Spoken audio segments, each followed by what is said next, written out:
¿Cuál es su reacción una vez que se ha conocido de este caso Purga y los allanamientos que han arrojado al menos 11 detenciones, entre ellas la de un ex asambleísta del Partido Social Cristiano y de al menos creo que 9 funcionarios y exfuncionarios del sistema judicial, la expresidenta de la Corte de Justicia del Guayas, jueces, ex jueces, y que sería un caso que se deriva de las investigaciones del famoso caso Metástasis? ¿Cómo hay que leer este nuevo escándalo cuando hay otros escándalos que no se han resuelto todavía por parte de la justicia? Bienvenido, buenos días.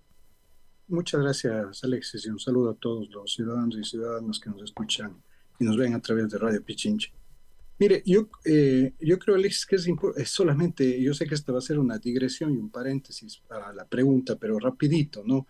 Usted mencionaba el tema de esta, de esta, de esta suerte de ataque, de esta suerte de,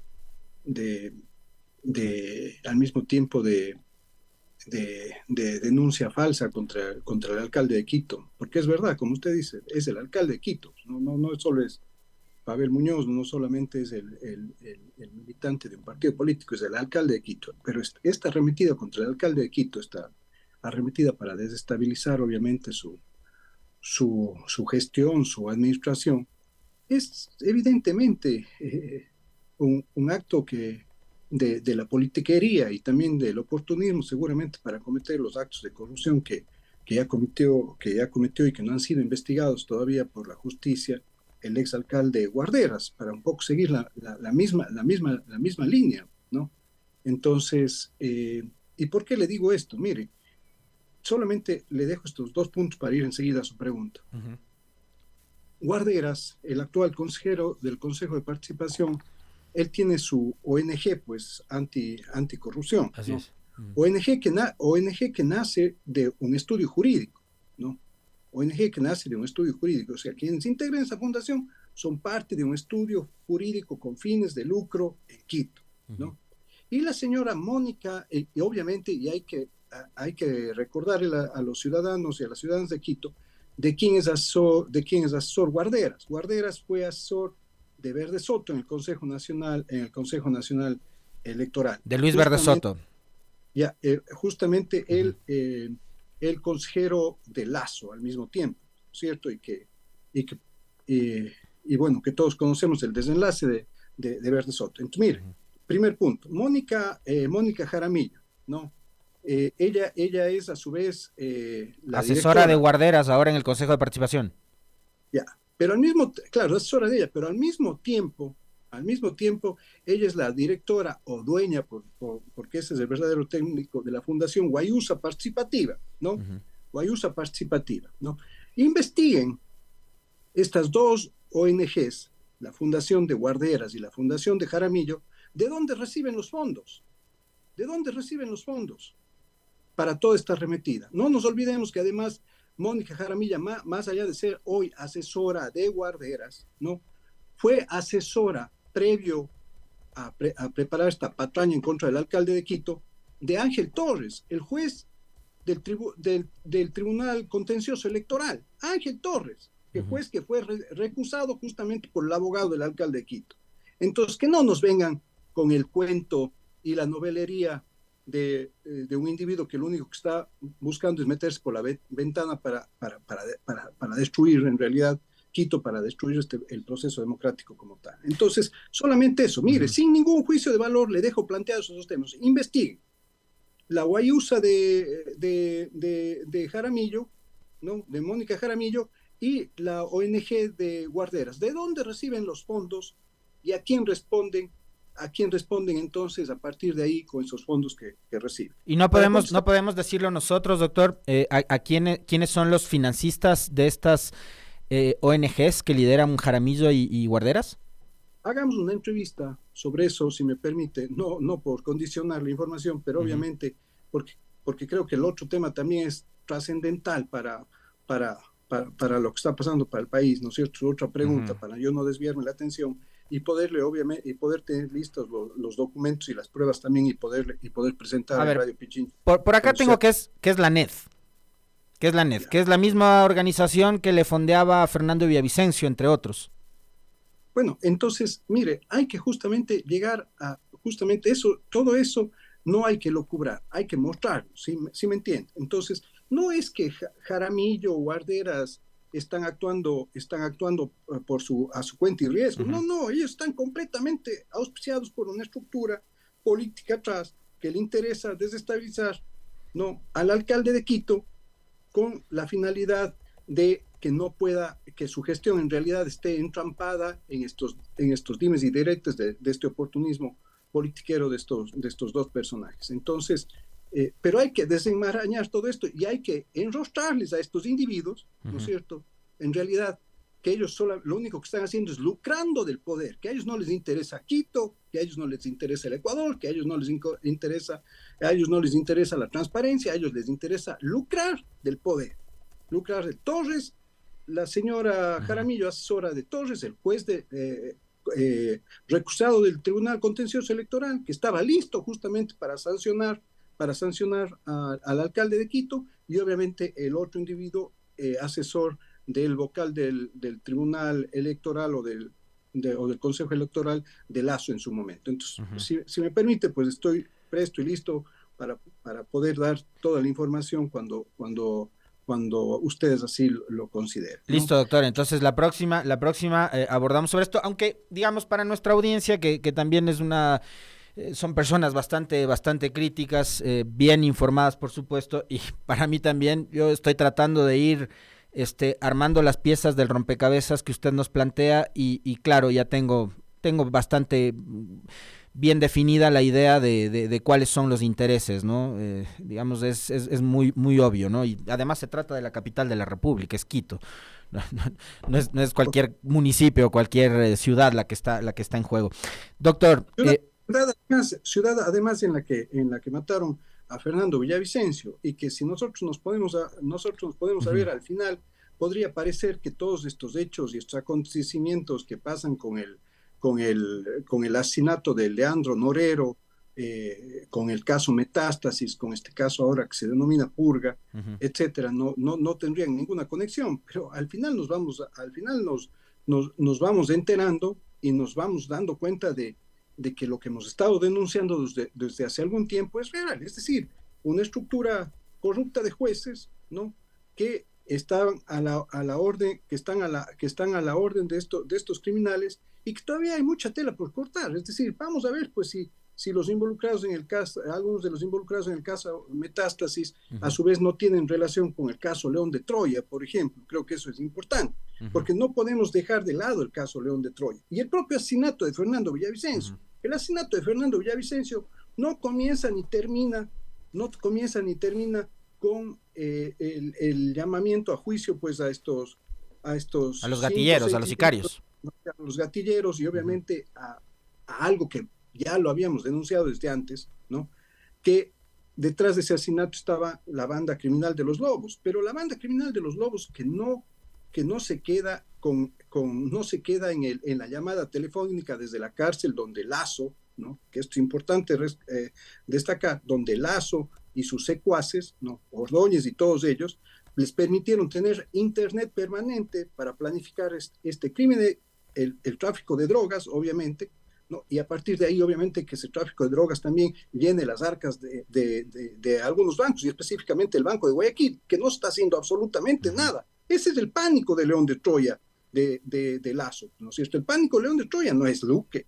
No es que Luque pueda ir a decir 4 o 5 cosas de 5 repartos de cargos con la mafia albanesa. No, el tema fundamental en León de Troya, ¿no es cierto?, sería efectivamente investigar y verificar dónde están los recursos económicos que alimentaban a la mafia albanesa y al cartel Jalisco Nueva Generación, con los Lobos, obviamente. Ojo, con los Lobos, Alexis. Esto es importante.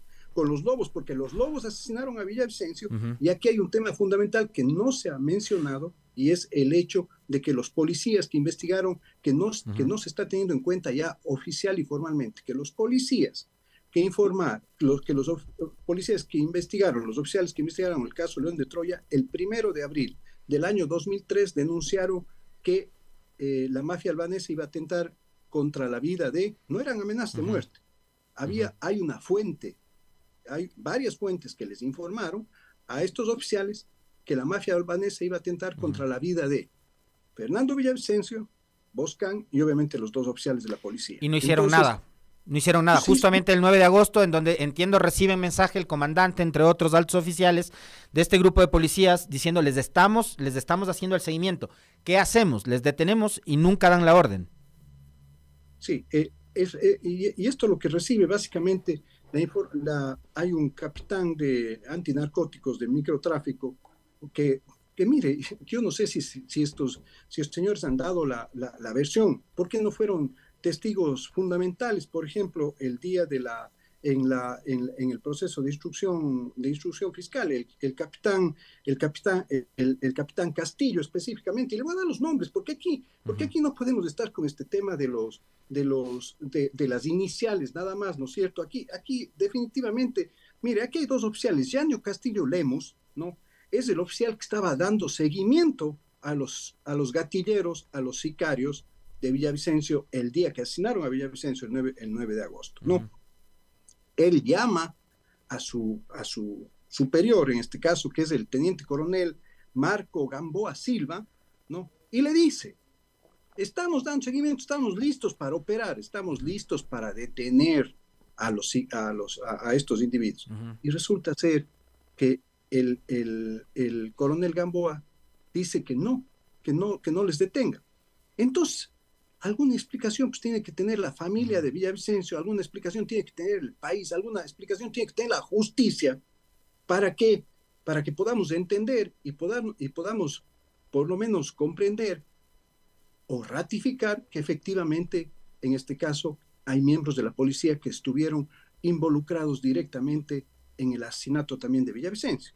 Porque ¿cómo es que usted les viene dando seguimiento durante varios meses a estos sicarios, ¿no es cierto? Que también estaban vinculados a los lobos directamente, y ahí es donde vamos, o sea, yo digo, donde hay que ir atando cabos y estableciendo las uniones, ¿no? Y ya hablaremos si me permite, solamente para no alargarme con esto, ya hablaremos del caso Purga, como se lo ha denominado, pues a este desenlace también del caso Metástasis, ¿no? Que seguramente viene de la información, o sea, no, hay que tener sentido común nada más, ¿no? Se habló de un cuadernillo de la asesora de la jueza Gallardo, expresidenta de la Corte Superior de Guayaquil, pero que sigue siendo jueza, obviamente, de la Corte Superior de Guayaquil. De la asesora Mayra Salazar, que también ha sido investigada. La asesora Mayra Salazar. Entonces, obviamente, recuerde que desde hace más o menos 15 días, 3 semanas, nos vienen hablando de un cuaderno, de una libreta, de una agenda. ¿Será que lo están redactando ahora como pasó con el de Hello Kitty, que no sabemos nada todavía del contenido del cuaderno? Mire, yo creo que hay que hacer todas esas verificaciones, pero obviamente si ella era la asesora de Gallardo, ¿no es cierto? Y ella estaba operando directamente en la Corte Provincial de Guayas, o antigua Corte Superior de Guayaquil, ¿no es cierto? Entonces por ahí puede venir toda la información con la que se ha operado el día de hoy. Pero doctor Serrano, yo quiero trasladarme en el tiempo a noviembre del año pasado, porque usted en esa época, ya en una conversa aquí junto a Licenia y conmigo, nos adelantó de que los lobos eran los que estaban detrás del asesinato de Villavicencio. Usted ya en noviembre nos dijo, es por aquí el asunto, y adicionalmente en esa misma fecha usted nos dijo, y los lobos eran el grupo armado de la mafia albanesa. ¿Cuáles son, digamos, las certezas y la información que usted ha manejado, que le han entregado como para poder determinar con total certeza y afirmar aquello de que los lobos eran el grupo armado de los albaneses acá? Y los albaneses, digamos, creo que ya todo el Ecuador sabía cuáles eran las vinculaciones políticas, económicas que tenían en el país. Mire, hace más o menos unas 4 semanas se da este famoso operativo contra la mafia albanesa, supuestamente en España y Ecuador, ¿no? Que se lo anunció con bombos y platillos también a través de los medios de comunicación de siempre, ¿no es cierto? Donde yo esperé pues ver que efectivamente había sido un operativo que estaba dando un golpe importantísimo al AMPA de la mafia albanesa, sobre todo en Europa, ¿no es cierto? ¿Y por qué le digo esto? Al final de la jornada, está detenido en España, de la información que hemos logrado recabar, está detenido en España el empresario o el individuo que iba a recibir el contenedor con banano, pues que, que estaba ya infectado con la droga, ¿no? Uh-huh. Pero hay un individuo específicamente que yo lo vuelvo a denunciar aquí, Alexis, y que ya lo había mencionado en noviembre y que lo vengo mencionando desde septiembre, ¿no?, del año pasado, que se llama alias Pipo, ¿no? Alias Pipo es un delincuente que fingió su muerte por COVID en el año 2020 y que un juez de Santo Domingo, vaya casualidad, de Santo Domingo de los Áchilas, Uh-huh. ¿no?, le permitió a la familia inscribir la muerte de alias Pipo. Este delincuente que se hizo en las calles y sobre todo en los barrios donde están las zonas de tolerancia en Cuenca, Uh-huh. porque es ahí donde nace la estructura de los lobos, ¿no? Este individuo fue detenido en el año 2012 y también salió con los mismos mecanismos, que este es otro análisis que hay que hacerlo a profundidad, Alex, si usted me permite. Por favor. Y es estas prelibertades que se dieron acerca de los 60 delincuentes más peligrosos que tenía el país, y que estaban presos, y que estaban con sentencia. ¿En qué año? Estas prelibertades se comenzaron a dar en el año 2018, es decir, ya con Moreno de presidente, Uh-huh. y obviamente se siguen dando hasta el gobierno de Lazo, ¿no es cierto? Porque ahí es donde vemos la salida de Junior y de otros más. Pero en ese interín sale este alias Pipo, al que no le hemos prestado mucha atención, ¿no? Pero este delincuente finge su muerte y se va del país con identidades falsas, logra Uh-huh. llegar a Europa, y él opera desde Holanda y Turquía, ¿no es cierto?, con esta estructura de la mafia albanesa. ¿Alias Y Pipo él de nacionalidad ecuatoriana, doctor? sí, ecuatoriano. Okay. Sí, él, si no estoy mal, él es oriundo de la provincia del Oro, pero obviamente él, desde, des, desde su juventud, en realidad, se forma en el crimen en estas zonas donde están en los barrios de tolerancia, donde Uh-huh. están en estos barrios donde están las zonas de tolerancia en Cuenca. Entonces este individuo Uh-huh. va a Europa, ¿no es cierto? Pero aquí viene el tema medular.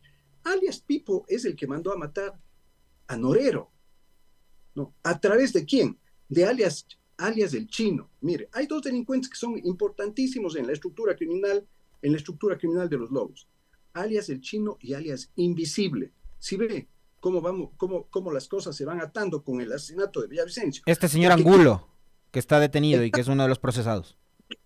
y que es el que hace las llamadas por el internet conectado en las cárceles bajo el gobierno de Guillermo Lazo, ¿no es cierto? Entre ellos con el internet que Guillermo Lazo les dio a los delincuentes en las cárceles, ¿no? Alias Invisible, Angulo, ¿no? Es el que ordena el asesinato de Villavicencio. Pero él, conjuntamente con alias el Chino, ¿no? Alias el Chino es el que operó el asesinato de Harrison Salcedo y al mismo tiempo el asesinato de Norero, ¿no? Mire las conexiones que hay que ir armando acá. ¿Cómo es posible que este momento alias el Chino, alias Invisible, ¿no es cierto?, no estén siendo investigados mínimamente, ¿no es cierto?, en su relación con alias Pipo en Holanda, Bélgica, ¿no es cierto?, a quien obviamente está con otra identidad, con otro nombre, no se sabe por dónde puede haber salido. Unos dicen que salió hacia Colombia y de Colombia se dirigió por África hasta llegar primero a Turquía y después a Holanda. Es decir, hay varias teorías, hipótesis ahí de cómo llegó alias Pipo justamente a la cárcel a Holanda y a Turquía. Pero el tema fundamental es que alias Pipo también hace su relación con la mafia albanesa, ¿no?, con los hermanos, con el hermano con Dritan, que es el capo de la mafia albanesa y que estaría en Dubái. Eso lo dicen los chats de León de Troya. No, eso no lo digo yo, eso lo dicen los chats de León de Troya. Hace su relación porque obviamente el capo de la mafia albanesa también fue detenido, también estaba preso. Es que esto Es que esto es lo aberrante o lo asquerosamente absurdo en la mentalidad de cualquier ciudadano que dice, ¿cómo es que si todos estos estaban ya detenidos y sentenciados en las cárceles del Ecuador, cómo es que al final se les permitió que ellos se tomen el país y lleguemos al momento en el que estamos? Creo que esa es una pregunta que también vale hacernos. Claro, el relato que usted nos hace me parece que es súper, súper oportuno para conocer cómo se dieron estos acontecimientos, pero la pregunta de cajón sería, ¿por qué a partir del 2018 les dejaron que se beneficien este tipo de delincuentes con, por ejemplo, la prelibertad, entre otras cosas, a partir del 2018 y en adelante? Pero está clarísimo que era para poder armar la estructura. Ahora, yo tengo algunas preguntas claves para usted, doctor Serrano, que quisiera trasladárselas porque la gente está hablando sobre eso. Es una, el rol de Tania Varela, el tema de la madrina y por qué la señora hasta el sol de hoy no ha sido por lo menos investigada por la fiscalía y puede andar tan campante, y usted que también fue legislador y presidente de la asamblea, preguntarle si es que la excomandante puede darse el lujo de decir yo simplemente no voy a ir al llamado que me ha hecho la Asamblea Nacional, como lo ha hecho en estas últimas horas. Y la otra es, ¿por qué no le dicen la verdad al país con respecto del teléfono del señor Villavicencio? Sí, esto es fundamental. Mire, entonces, alias Pipo conoce al capo de la mafia albanesa en la cárcel también, ¿no es cierto? En la cárcel. Y obviamente ahí hacen la relación, ¿sí? Ahí hacen la relación. Entonces, por eso es que alias Pipo, una vez que asesinan a Norero en el país, prácticamente los lobos crecen de manera impresionante, pues, ¿no es cierto? Respondiendo a Jalisco Nueva Generación y a la mafia albanesa, y obviamente los propios choneros, pues, de alguna manera se diezman su poder, ¿no es cierto?, sobre el narcotráfico en el país con alias Fito, ¿no es cierto? Pero básicamente sin pelearse completamente con alias Pipo y alias Fito, ¿no es cierto? Ellos, de todas maneras, alias Pipo con los lobos y la mafia albanesa, se toman el país en cuanto al narcotráfico, porque comienzan a traficar cocaína, ¿no es cierto?, hacia Europa, porque la cocaína deja de ser, podríamos decir, la droga de moda, entre comillas, en Estados Unidos específicamente, porque obviamente la penetración del fentanilo es impresionante y que está manejada básicamente por el cartel de Sinaloa, que es, en cambio, la estructura criminal, la mafia que está vinculada hacia los choneros. Bien, entonces, ¿cuál es el rol de Tania Varela en todo esto? Tania Varela, nada más ni nada menos, que va donde Guillermo Lasso y le dice al señor Guillermo Lasso a 2 meses de su gobierno, mire, señor presidente, usted, quiero contarle que su cuñado, hemos descubierto un caso en el que está involucrado su cuñado, vinculado a un caso de narcotráfico, ¿no es cierto?, con Rubén Cherres, con su hijo putativo prácticamente de Danilo Carrera, y en donde también está involucrado el general Víctor Arauz. Mire por dónde iban las cosas, ¿no? Entonces, no, a Varela no es que le interesaba descubrir qué pasa con el caso de la mafia albanesa y de Rubén Cherres. No, a ella lo que le interesaba es que le den de baja a Arauz, para ella quedarse de comandante general de la policía. Y obviamente le inventan un falso positivo a Arauz, ¿no? Al general Arauz le inventan un falso positivo y obviamente dan un informe falso incluso a la embajada de Estados Unidos, al consulado, donde hasta le retiran la visa y nace el famoso comentario de los narcogenerales. De los Estados Unidos de los narcogenerales. Entonces, la general Varela, ¿no es cierto? A ella lo que le interesaba en realidad es quedarse como comandante general de la policía para conjuntamente con su marido, que estaba por ascender a general, el oficial Noguera, ¿no?, para quedarse dirigiendo la Policía Nacional y obviamente seguir haciendo sus fechorías con las estructuras criminales. Mire, no lo digo yo, lo dicen cientos, miles de policías, ¿no? Es un secreto a voces en la policía la situación de Noguera y de Varela específicamente, alrededor de sus relaciones con el crimen organizado. Pero además lo dice el propio Villavicencio en el informe que sacan en este Frente Anticorrupción que crearon en la Asamblea, como él siendo presidente de la Comisión de Fiscalización, porque no lo saca como Fernando Villavicencio, lo saca como presidente de la Comisión de Fiscalización y como miembro del Frente Parlamentario Anticorrupción. En ese informe claramente se señalan todos los vínculos de Varela con las estructuras criminales de la mafia albanesa. ¿Sí? Entonces, es un documento oficial, no es un documento solamente académico, no es un documento que nace de hipótesis que yo planteo, no, es un documento oficial que está en la Asamblea del Ecuador. Resulta ser que esta señora, ¿no es cierto?, como son tan valientes en realidad cuando están protegidos por las mismas estructuras mediáticas y todo eso, ¿no? De siempre, ¿no? Las mismas que no dicen nada de León de Troya, que no dicen nada de Luque, que no dicen nada de Gretzel, y las empresas de fútbol, que también está mencionado en el informe León de Troya, no dicen absolutamente nada de Gretzel, no dicen nada de Gretzel y la relación con el ex canciller de Lazo. No dicen absolutamente nada de eso. Nada con Holguín.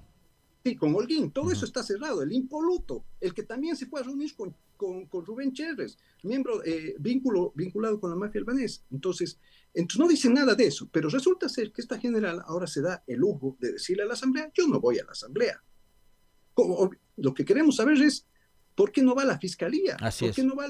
¿Por qué no está vinculada ya en alguno de los procesos, en León de Troya? ¿Por qué no se ha abierto un expediente específicamente? Aquí no se necesita, Alexis, de cuaderno, como el cuaderno de la señora Mayra Salazar. Ya está, el cuaderno ya lo escribió el ex asambleísta y candidato a la presidencia. Doctor, le preguntaba también sobre el tema del teléfono de Villavicencio. Le voy a pedir que sea súper breve porque se nos termina el tiempo, tenemos que ir con la siguiente entrevista.